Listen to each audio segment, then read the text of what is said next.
All right, we are in the final part of the True Natural Birth 101 session of the Empowered Birth Workshop. And I'm going to be talking very briefly about comfort measures for labor. These are based off of the strategies that I used when I was pregnant with my first and also with my second, when I was having my home birth, which was mostly unassisted, unattended. And at the end, I just called the midwife as I was pushing. So I used these comfort measures. I didn't have my doula with me. So if you're like, I don't have a doula, that's okay. So I actually sent my doula home for a lot of my actual labor with my daughter. And these strategies work really well. They also work very well for unassisted home births, and you can have your partner help you with some of them. Counter pressure is the one that you're going to want your partner to help you with. There's lots of videos on this on YouTube. You can always check those out. Movement, deep vocalization, and water immersion. So those are the ones we're really going to cover. First of all, the thing about movement. As I talked earlier, I told you that your uterus is signaling to you what needs to happen. So if you're having a certain contraction and you're noticing that maybe there's some pain on your sciatic nerve or in your hips or on your pubic bone or your back is hurting, doing a movement that helps shift that is what's really going to help you. So you're going to want to recognize, okay, where is this pain coming from? And what can I do to shift that? I noticed with my own pregnancy and birth that if I was shifting in certain positions, things were more comfortable. So even if you're heavily pregnant at the end and you're not in labor yet, but your baby is kind of sitting somewhere where you don't like them, by doing certain movements and paying attention and tuning in, this can actually ease a lot of the pressure and pain that you're feeling. There's also some exercises inside of spinning babies. They have videos, they have a course, but the idea is that with movement, this helps shift your baby into a better position and then help baby move down. With deep vocalization, what this does is when you're at the sharp peak of your contraction, as I mentioned, it goes like a wave, and you get to that sharp peak.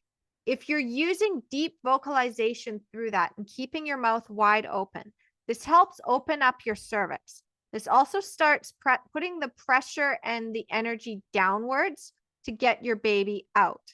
And I'm just going to add that sex and birth tie into each other.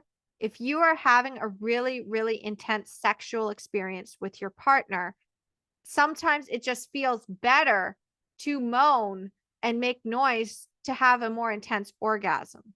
Well, the same thing with birth.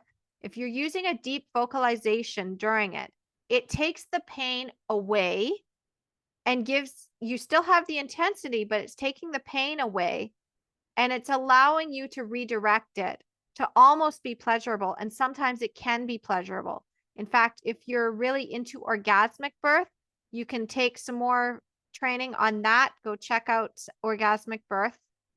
Number 3 is something you can't do yourself. So this one would require you to have a partner present.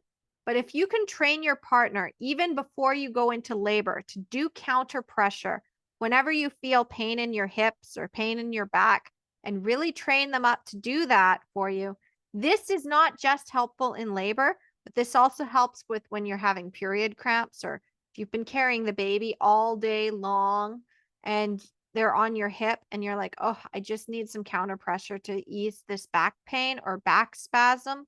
This is a really effective move. Now, I can't demonstrate this one. However, if you go onto YouTube, you can find videos on this, and I will be giving you some resources as well. You can also send me a message, carly@empoweringmomsbirth.com, and myself or one of my team members will send you a resource and just show you where you can get those videos. What this does is the counter pressure not only eases the pressure off your back, but it can also help open up your pelvic outlet to help the baby move down into a better position. So by doing counter pressure, this is another reason why doulas are awesome, is that a lot of doulas are trained in this to make it so that when you are having that peak of a contraction, they do the counter pressure and then that eases the pain again. And finally, number 4 is water immersion. This is why water birth is so awesome, because what this does is it takes a lot of the gravity away, and then you're able to move more freely in the water.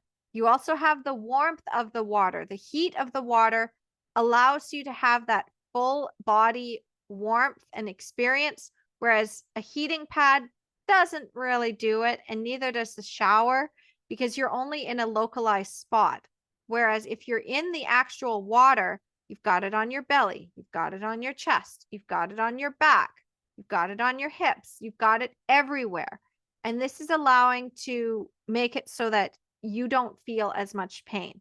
If you love to have a bath during your period because it eases the cramps, then this is the same idea, is that this is going to ease a lot of the pain. I love water birth. I love water immersion. I would stay in the tub the whole time. And, you know, one of the things you really need to understand is that water birth is easier to get if you're home. It's harder to get in a hospital. Oftentimes they want you out of the tub after you've gotten to the point where you're pushing. And some hospitals, including the one that I went to, will actually pull rank and pull the plug. This is wrong, but they do it out of fear and out of control. And it's really hard to get them to not do that, especially if you're in the active pushing stage. You don't want to do that. So the other thing you need to understand is if you're going to be in water, you want to have it at least up to your collarbone. If you have it too low, this can cause problems if your baby's coming too fast and you're not in the water. This can cause them to aspirate the water because they're going to literally be touching the air, and then that signals to them to take a breath. So you want to make sure that you are underwater the whole time. The other thing is that if you're in a very shallow pool of water, like in a bathtub at a hospital that they think, oh, that's perfect laboring water, it's not. What this does is it doesn't give you the even heat. You have to keep moving to try to just get your belly in the water, but your back's out of the water. It's really uncomfortable. So you want to have that water nice and deep so that you're basically floating in it. If you're not floating in it, it's not deep enough.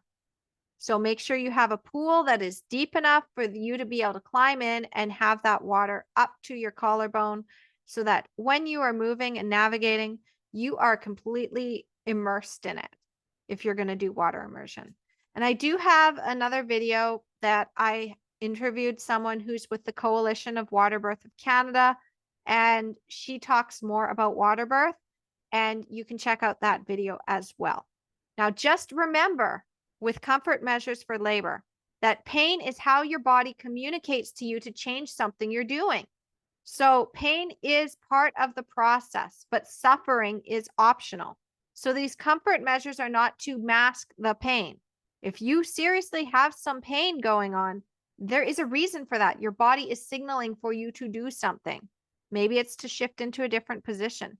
Maybe something's wrong and you need to address that. But if you are masking it with the epidural or you're masking it with other drugs, then what that does is you're not informed on where your body is at. You're not informed where your baby is at. And this is what leads to most complications. This is what leads to failure to progress. This is what leads to babies going into distress. This is what leads to babies getting stuck. It's all because you're not able to tune into your body anymore. So when people are like, well, I don't want to have a natural birth because I don't want to feel the pain, they're actually trading feeling that little bit of discomfort for a heavily medicalized birth that can end in a C-section. So you're not crazy for wanting to have a natural birth. You're not going to end up feeling like it's a tooth extraction. It's not a tooth extraction. It's not going to be this horrible, awful thing that you just have to get through. You can do this. If you want to know more, I just want to direct you to this as well. So make sure you're also grabbing these additional guides. They're also on my website on the freebies page, but I wanted to include them as part of this training because the thing is that there's 22 things that make natural birth unnecessarily painful. So they're the pain traps. And then there's 15 things you really don't want to put in your natural birth plan, especially if you're having a hospital birth. Oftentimes you see these as compromises, but you don't want them because it's going to lead to more pain and it's going to derail your true natural birth. All right. So the final piece of this, though, is to take your list that you wrote out on day one of all of your fears and your misconceptions. And now I want you to just look at that list and ask if there's any misconceptions or myths have now been addressed or debunked in that list of fears. For example, like not dilating or your fear of tearing. If you now recognize, oh, this thing isn't actually that scary, you've already done a lot of the work of addressing your fears, and you're well on your way to planning your empowered birth. So, in the next session, I'm going to be talking to you about how to avoid an induction, because one of the big things about cesarean rates is it ties into the induction rates. The more inductions that you see happening, the more C-sections happen.